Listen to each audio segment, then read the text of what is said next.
Welcome. Bienvenidos to this conversation with Amartya Sen, an event with which the Princess of Asturias Foundation pays tribute to the Laureate with the 2021 Princess of Asturias Award for Social Sciences. I am Marta Elvira, Professor of Management at IESE Business School of the University of Navarre in Spain, and it is my privilege to introduce this event. It is part of the cultural program with which the Foundation brings closer to the public the work of the laureates on the days prior to the awards ceremony. Due to the circumstances of the COVID-19 pandemic, we could not hold this event in person as we would have liked, but although virtually, it is a privilege to have Professor Amartya Sen with us. Thank you for joining us from Massachusetts. Clearly, Professor Sen needs no introduction, and that's why you are all watching this conversation. But still, it is my honor to briefly say something about Professor Sen's innumerable accomplishments. Amartya Sen is a Thomas Lamont Professor of Economics and also Professor of Philosophy at Harvard University, and previously the Master of Trinity College in Cambridge, UK. He's also a Senior Fellow at the Harvard Society of Fellows. Earlier, he was a Professor of Economics at Jadavpur University in Calcutta, the Delhi School of Economics and the London School of Economics, and Drummond's Professor of Political Economy at Oxford University.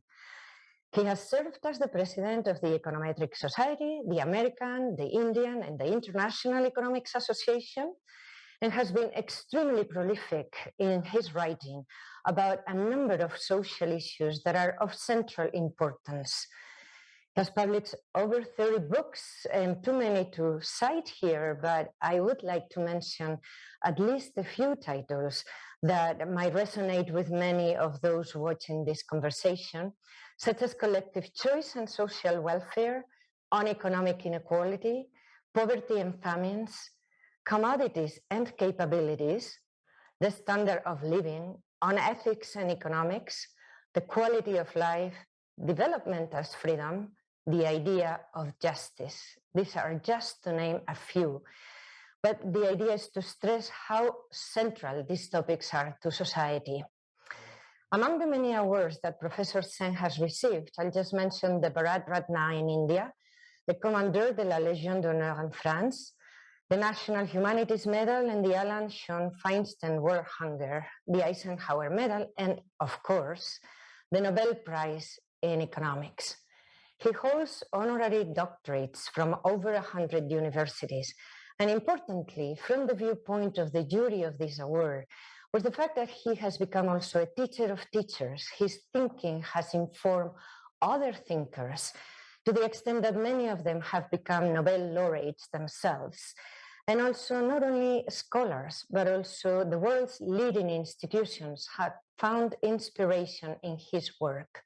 For example, the UN, Oxfam, the World Bank, the International Labour Organization. So there is much more to say, but everyone would like to hear you firsthand. So I'll stop at that and thank you for joining us today. Thank you for asking me. It's hard to decide where to start this conversation because your work has spawned a wide range of questions. And I thought about starting with development as freedom, which is such a fundamental concept, right? And I wouldn't dare to try and synthesize your thoughts on that, but I wonder if you could guide us on how your concepts about development may differ and complement other economic approaches to development. Yeah, I'm glad you're asking that question. It's an interesting one to think about. Development has often been confounded with just economic growth, like the growth of GDP. But a country could have high growth of GDP and yet not have the kind of satisfactory performance for which we want to have development in the country. we need not only higher income, we do want higher income, of course, but also better educational facilities, better healthcare facilities, better communication with each other, and better literature, art, and other things that make life valuable. So when we want an enhancement of the state of development of the country, we are being quite ambitious. We're asking for something which isn't only multiplying or raising per capita income, but a lot more, a lot of other things. Now, development as freedom is an attempt to capture that broader notion of development to be contrasted with just narrowly defined economic growth. And it's often the case that we have reason to be satisfied with certain aspects of achievement of development, even when the growth simply measure that the growth of GNC per head is not operating that well. And also the opposite can happen. You could have a situation where economic growth seems to be going up a lot. On the other hand, in terms of human freedom, in terms of human ability to understand what makes life worthy, wise, what makes life more valuable, we may find that they are lacking in those respects. So I think it's right, in my judgment, to make a distinction between purely economic growth and all those things, the advancement of which is good for individuals as well as societies in which individuals live. So I think it's a broader concept of achievement, and there's an attempt here to understand the world in a more satisfactory way than we can get from just economic growth. So development of freedom is an attempt to declare development of all these things, from freedom as well as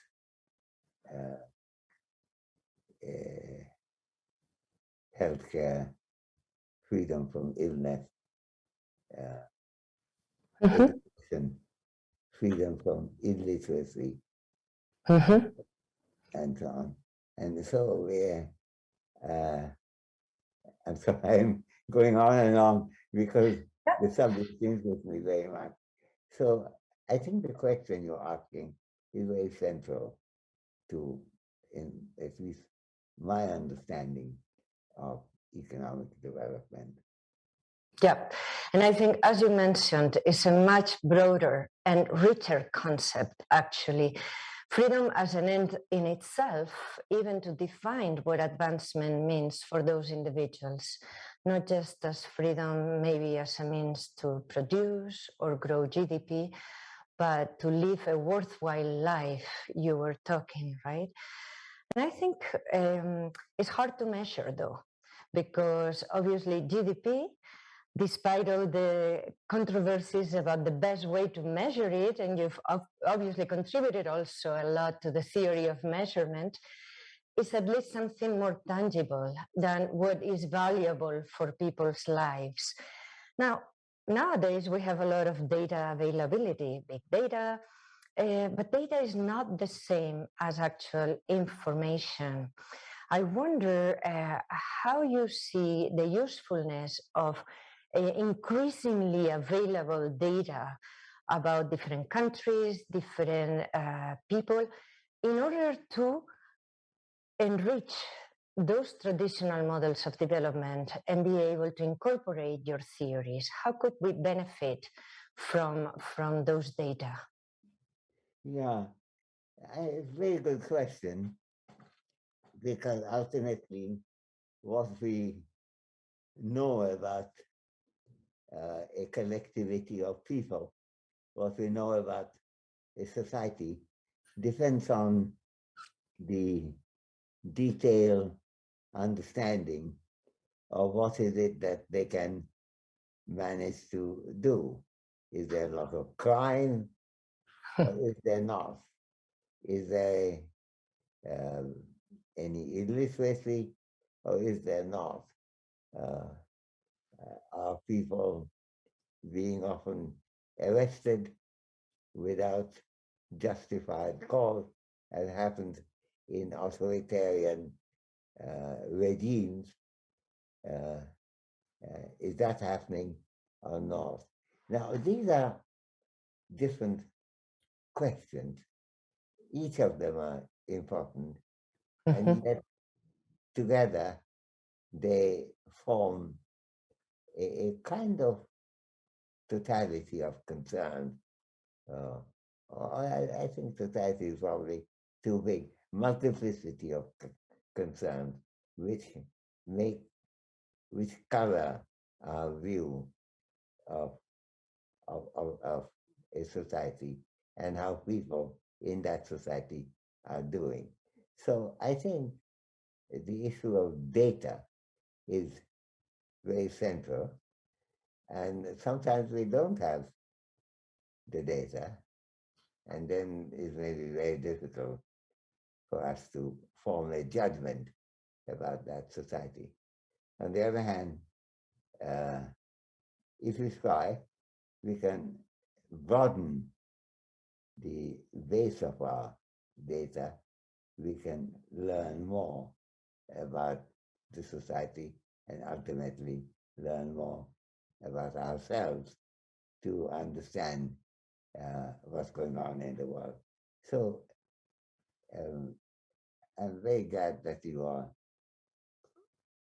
focusing on something which is very central to understanding the process of development and the process of betterment of social life. Perhaps that is one of the reasons, the broader view that you have, why international organizations have actually built on your contributions and on your work in order to set objectives at a more global level, objectives of development. I don't know if you'd like to share with us some of the thoughts on your own impact in these international efforts to development. Yeah. Not sure I fully understood the question. Yeah. Can you explain a bit more to me?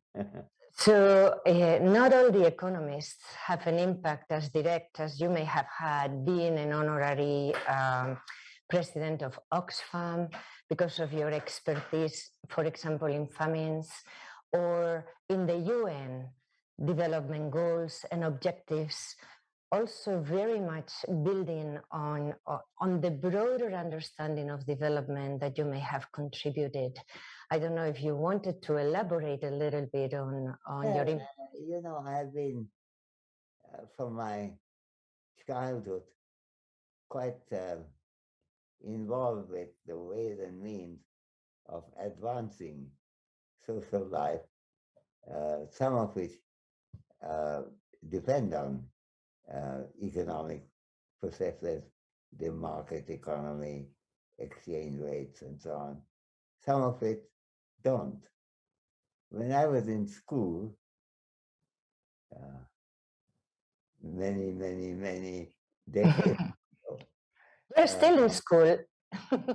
okay, and we used to run a night school, actually more than one night school. We ran 2 or 3 night schools. Counterintuitive, where I was being schooled, is at the just at the edge of some tribal settlements, and the tribal people there in those days had very little opportunity of education. There were no schools. There was really a vacuum. So we started night school so that when the class would finish by about 4 or 5, we would go out at about 6 or 7, and we had lanterns to put some light on.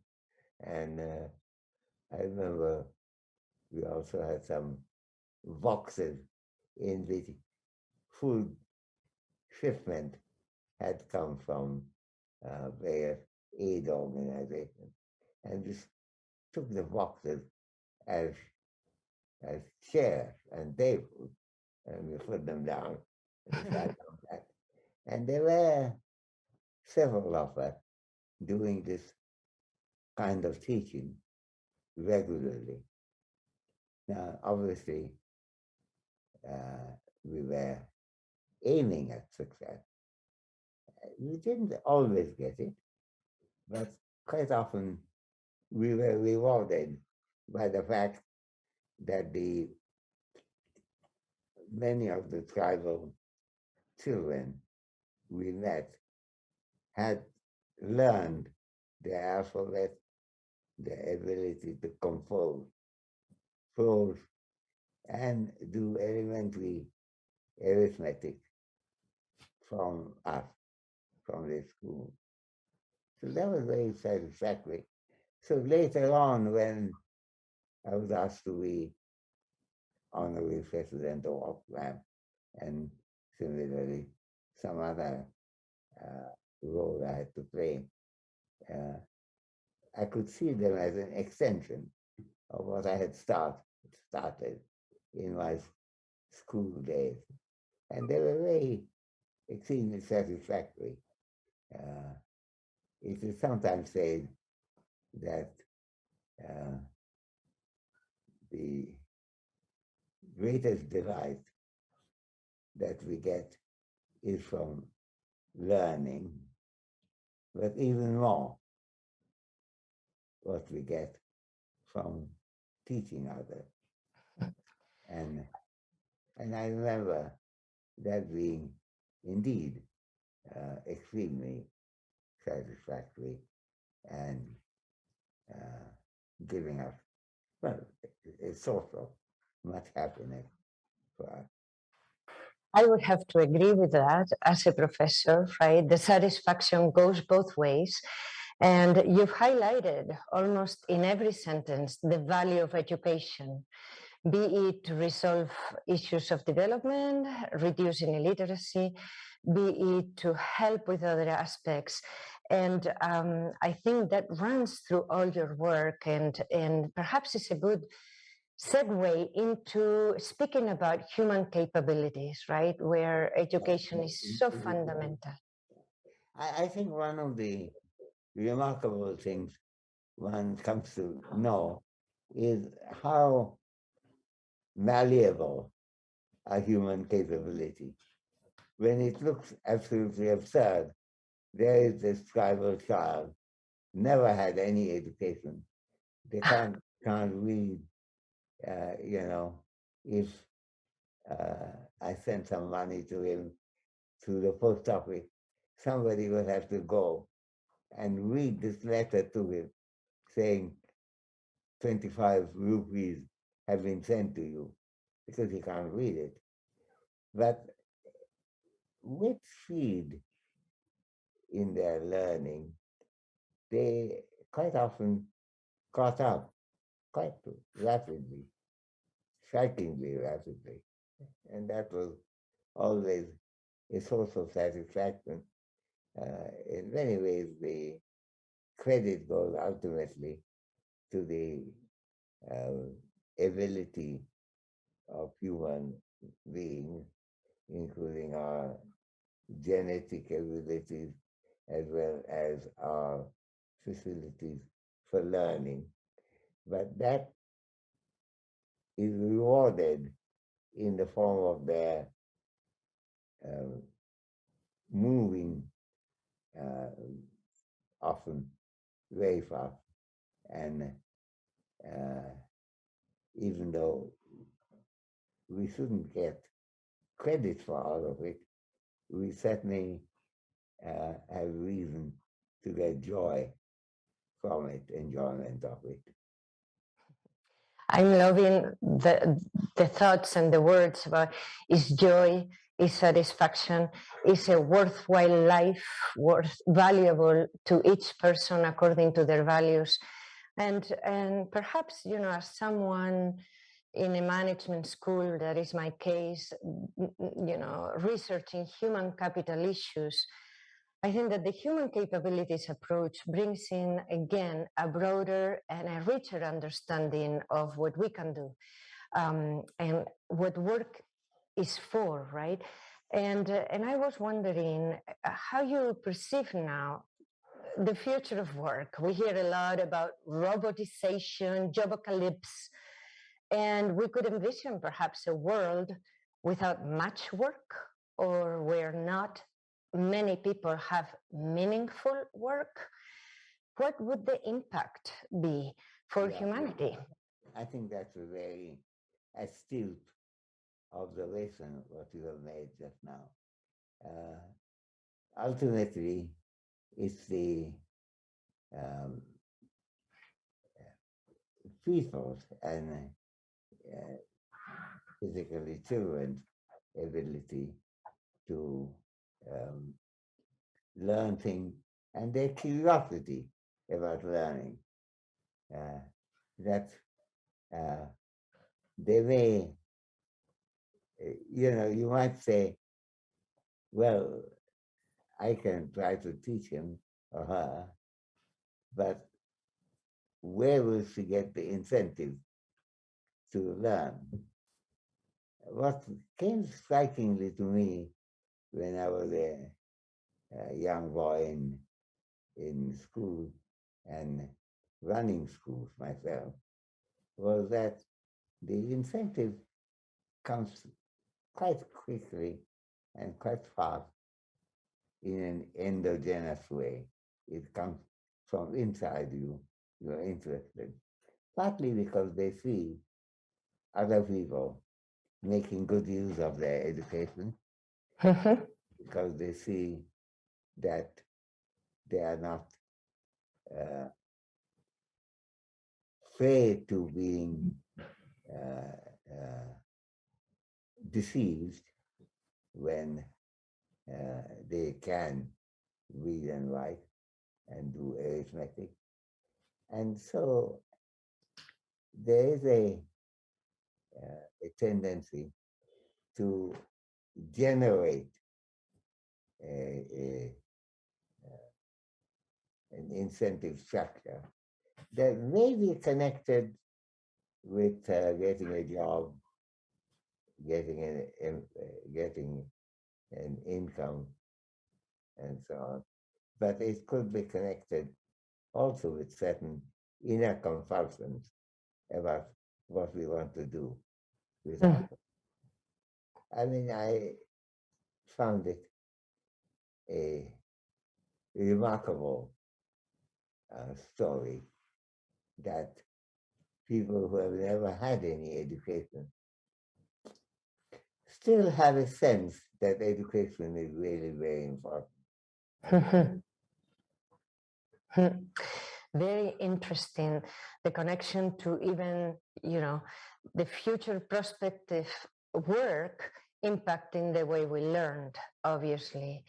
And that education, that learning, that job gives us like the foundation also to contribute in to our countries, to society. And that brings us maybe to your work on democracy, to a fully participative life in society and politically as well. And nowadays, the current situation with the decline of faith in democratic institutions in some or many parts of the world, some corruption in political systems, and the corresponding lack of trust in the institutions, one has to wonder if there is a future for democracy, or how do you grapple with these challenges, given how much you've written on that? This is a really interesting question, and I often spend quite a bit of time trying to pursue the question that you have just posed. Because you see, democracy ultimately is, as I think John Stuart Mill noted, democracy is governing through discussion.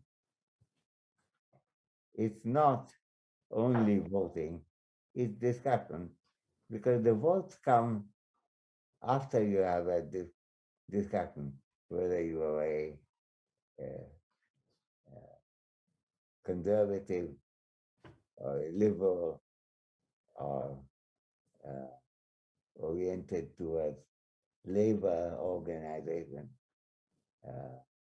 or if you are in America, for example, whether you are have the prejudices that the Republicans have, and similarly other prejudices and other concerns, other desires that a Democrat might have.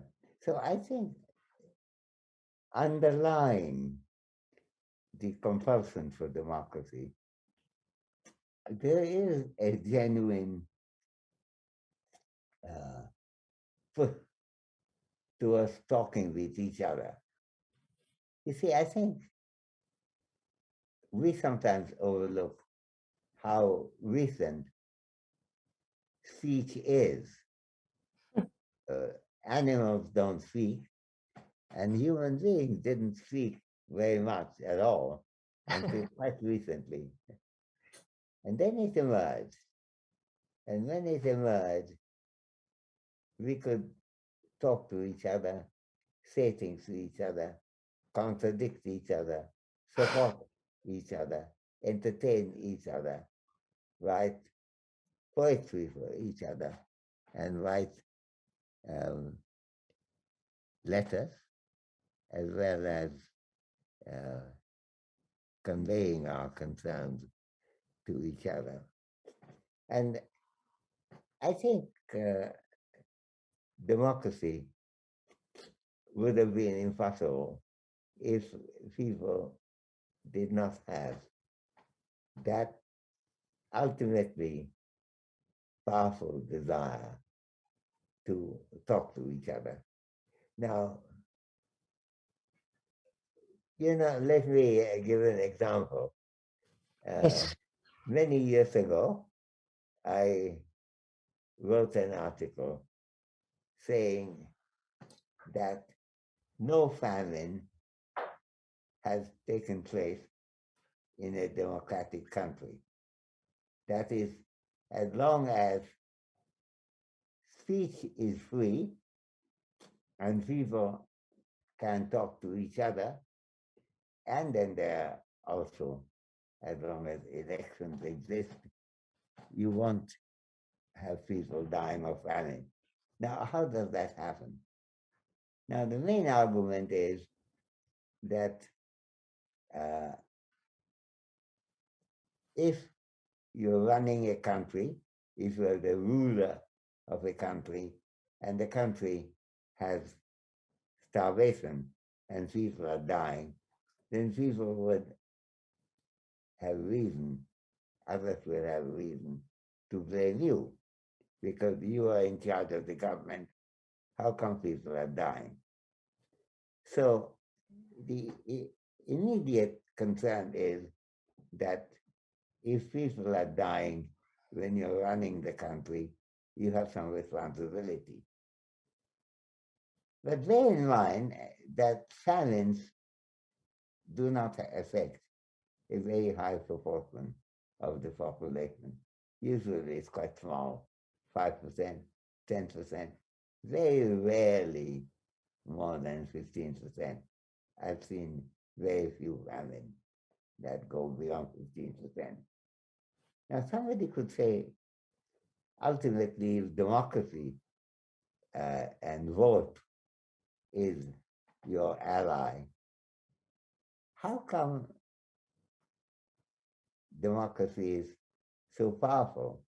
Because if famines affect only 10 or 15% of the people at most, how could you change the political system?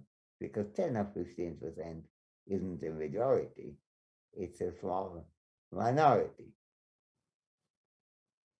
I think what happens is that if there is famine and if people are dying because of bad governing of a country, well, then people talk about each other, to each other about that.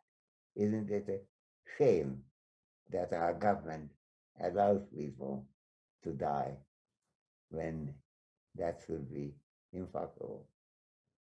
So once that happens, the interest in stopping famine is seized not only by those who are affected by the famine, 5, 10, 15%, but all the others who are also influenced by speech, by discussion, by commentary, and then going further by poetry, by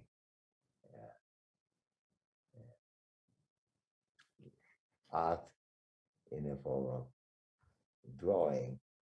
And you can see people with a skeleton-like body, which indicates they're suffering from hunger. And these communicate to each other. And suddenly, what began as a revolt of 5 or 10% becomes a revolt of 60, 70, 80% of the people. That's how famines are prevented in a democracy, when there is open conversation, when people are not prevented from talking to each other, and when ultimately voting will reflect how many people have been influenced by social conversation. I think that is our talking to each other is quite central to the idea of democracy being a preventive force for the various types of evil that can happen. And that also relates to your work on justice, right? That when we see injustice, even if it is not suffered by us individually, but by other members of society, it really helps us raise our voice and contribute to that choice socially of not letting injustice prevail when we have voice, obviously, which is and vote, which is not always the case. But so we can go in this conversation two ways. But since you brought up poverty and famine, you've done so much novel and extensive work, which brought counterintuitive explanations, right? Many people would have, simplistically assumed that hunger is the lack of food supply.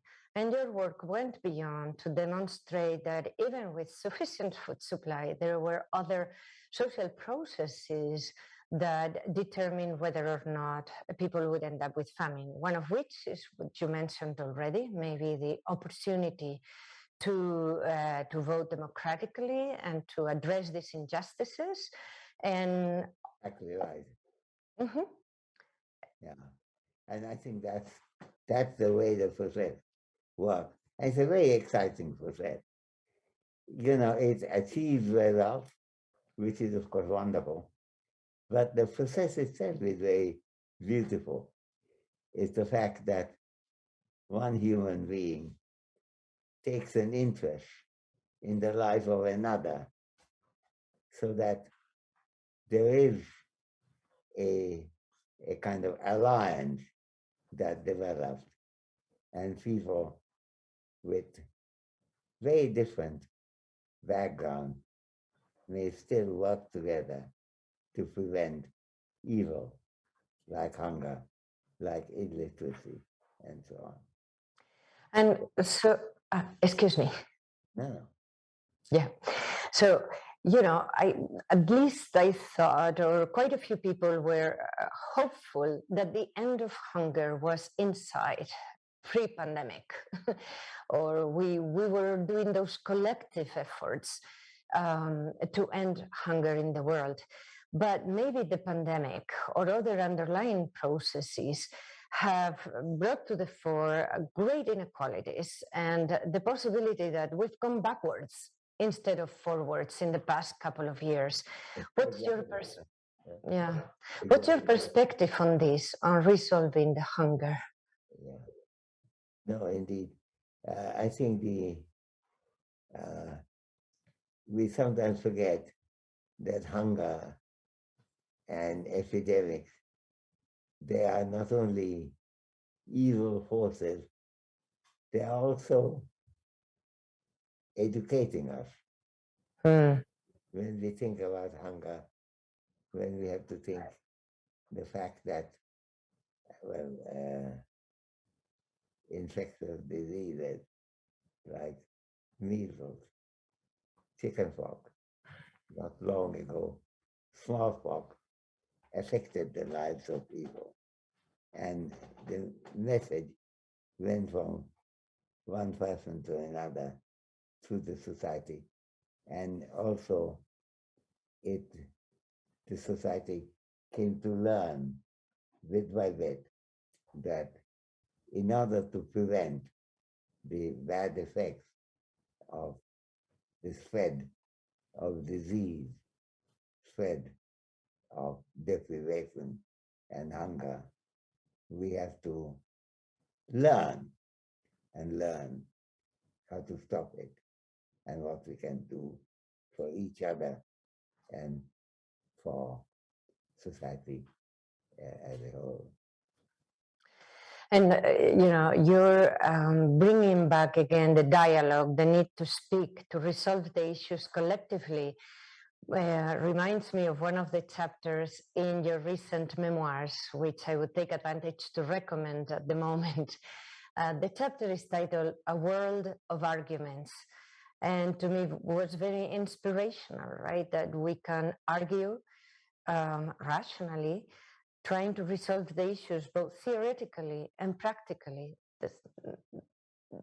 And so that's so important. And maybe this is a good moment. I wouldn't wish to end this early portion of the conversation without mentioning some of your work on justice and equality, right? Which go hand in hand with democracy. Now we have the widespread access to tools such as technology, and yet the promises of technology have ended up also in the paradox of the digital divide. It held the promise of democratizing access to information, and at the same time, it has been one of the sources of widening gaps of inequality. Technology also allows us to communicate widely with the world, yet is it possible to really have arguments in 140 word characters? Or characters in conversation? I don't know what your view on this might be. Yeah, no, I agree with that entirely. And I would like to continue our discussion, but I think you are also carrying questions from others. Is that right? Yes, that's right. So we have a number of questions from the audience, and some of them have been already addressed, which basically were concerning the validity of your proposals for issues post-COVID. And maybe you have other thoughts on some of the consequences of the pandemic that you'd like to expand about. Or if you think we've covered that issue, I move on to some of the other issues. Yeah, indeed.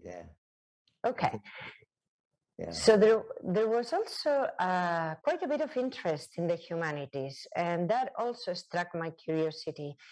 I suppose there is, at least in some societies, a decline in the prestige of the humanities, and in general, as well as in particular for the philosophy.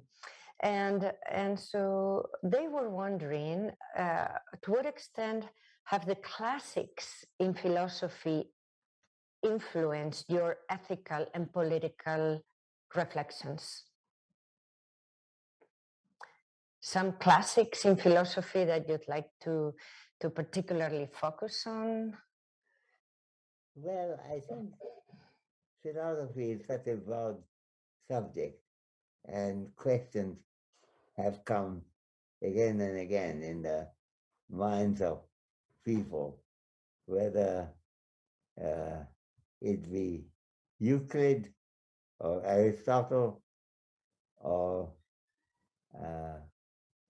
big thinkers in other countries like Spain and Portugal and India and China and Japan. So I think what I was saying earlier, that human beings have learned from each other, applies very much to the role of philosophers. That is, Aristotle may not be only arriving at conclusions for his own benefit. He's also teaching a whole community of people. They cannot escape without learning something from philosophers of this kind. Of course, there are philosophy of different kinds. Spain, for example, to talk about the country we are in now, it has benefited from its own ancient tradition and Western tradition, but it also benefited from the influence of Islam that came to Spain and of the Jewish civilization that also came to Spain. So Spain was very fortunate in being able to combine philosophy from a different direction and benefit from it, as well as help others to take that benefit. We don't have very much time to talk about it, but there's something really exciting about that. I think so, which is the ability to integrate those different traditions, or to be home in the world, as your memoirs are titled, because you feel comfortable in different cultural environments and perspectives, allows for that richer understanding of the human being within the economic and political systems, but with a broader perspective. And so I guess that building on that question, we also had another one, that whether the humanities, as we understand them today, could be a tool for social change moving toward the future. Yeah. Yes, indeed. And And quite often it takes a political form. Spain, of course, became a major source of considering alternative perspectives during the, say, Spanish Civil War. There were people from England, France, America, who came to Spain to see what's going on. While on one side, these were concerns of people then and there, they're also messaging it in the world. And this is also not only in terms of political speeches, that too.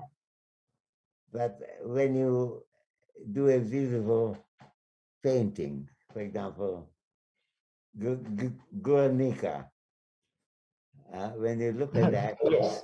that teaches you something. Because that's how human communication goes, as we were discussing it earlier. Speech is the way we learn from each other, and it makes such a big difference to our lives. And of course,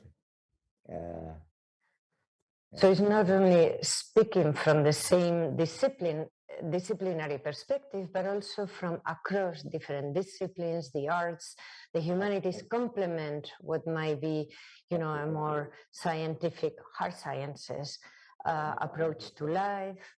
So that broad learning and education would definitely help the positive social change. Now, we also a major factor, yeah. That's right. We also have a question related to that. You've studied, obviously, the relationship between ethics and economics. And, in your own words or close to it, economics should contribute to a better approach to moral problems or issues. So, are there current moral issues in the present that could be better, addressed by bringing in the economics perspective? Is the reverse of the prior question. It's like how the humanities inform, and now is how the economics inform ethical challenges. Indeed so. And that interdependence is very central to human learning. Yeah,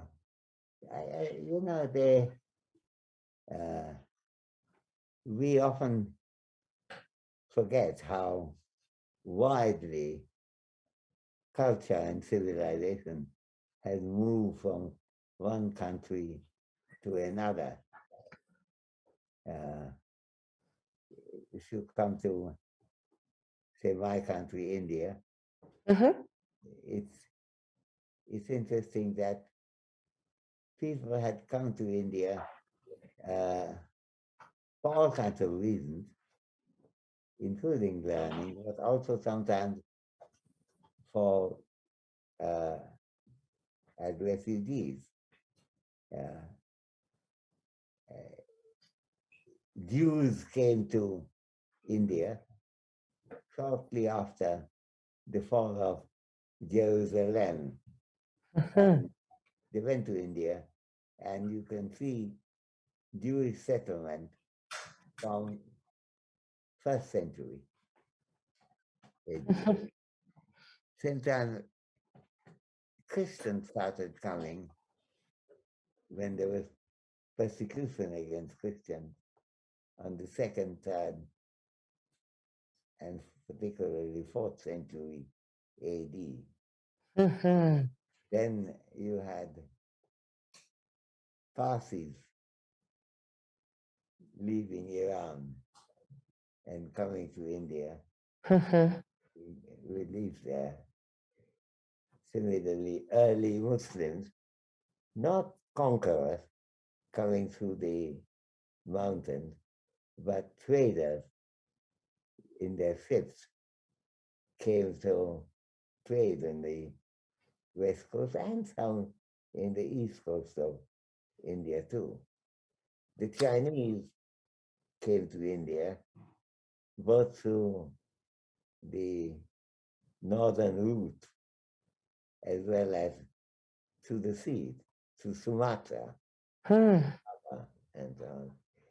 And each of them generated some understanding of the nature of the world. And for all this, we have reason to be grateful that we can learn from each other and we have the capacity to communicate to each other. A little bit related, the last question we have from the audience, which hasn't already been touched upon, and it's somewhat related to the initial part of your response now, which is a concern about immigration in the sense that some immigrants now to different countries lack access to social subsidies, or to education even, or to the resources, public resources. And so to what extent is that depriving them from the basic capacities in order to overcome poverty or even become integrated in the way that you described, civilizations becoming conversant? If you have a group of people who may not be able to access institutions. Yeah. No, I think this is a very difficult and very interesting question because through movement of people, immigration could be a great source of broadening the world. If the world is one rich civilization, that rich civilization has many parts, and these have come from people traveling. But then sometimes issues arise, as they have in both in Europe and in America, that if you have immigrants of a large number, then you might feel that the domestic opportunities are hard to create. It's a question of taking a judgment there, making an understanding, making an educated guesswork. Some of the countries have tended to be quite friendly to immigrants. Spain typically has tended to be kind to immigrants, and you see that in the history of the country. But the other countries where it has been very strongly negative. And then there's some countries, like in Germany, where it might have been very negative, but then under a new leadership, in this case of Angela Merkel, immigrants became a welcome object in Germany. So there is a possibility of change. So what I'm saying, that I'm saying three things. Immigrants can do a lot of good to the country to which they're immigrating, but there are also problems one has to address. Secondly, when they immigrate, they could make a very big change. I mean, the people move from one country to another in a very large way. Europe was based on resettlement. The Indians went to China with mathematics and other kinds of educational tools. the Chinese came to India with interest in medicine and medical treatment. So there's a give and take in that. But the last point I wanted to make is that these are not stationary things. People can learn from each other, and they do. And if America has been quite successful as an economy, a lot of the success is connected with it being an immigration culture. People have moved from one country to another, Jews from Europe, refugees coming from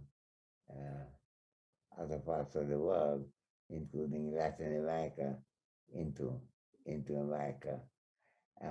And so the world is wonderfully variable and exciting. And in that excitement, there's also opportunity of learning, education, and improving our lives. So it's wonderful that this is the way it works out. And we are extremely grateful for that enlightening closing. I think learning has been the keyword throughout this conversation. Learning, education, conversation.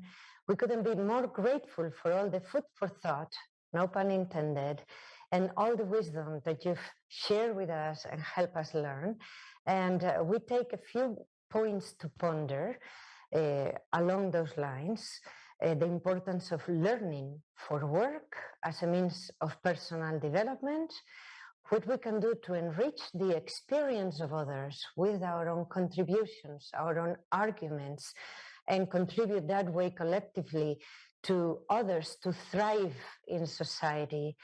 A message also of Renaissance scholarship in a way, the humanities together with sciences and other cultural arts, the learnings in general, to make a better society, to bring awareness of justice and that positive contribution.